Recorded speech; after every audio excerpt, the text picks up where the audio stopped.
If you work with Blender and are interested in automotive animation, there's a community out there you might want to check out.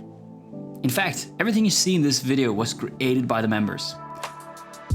Since June, the community has grown to over 500 people, and today we just want to take a moment to celebrate and thank the people who are actively sharing the projects and are helping out in the group. Enjoy!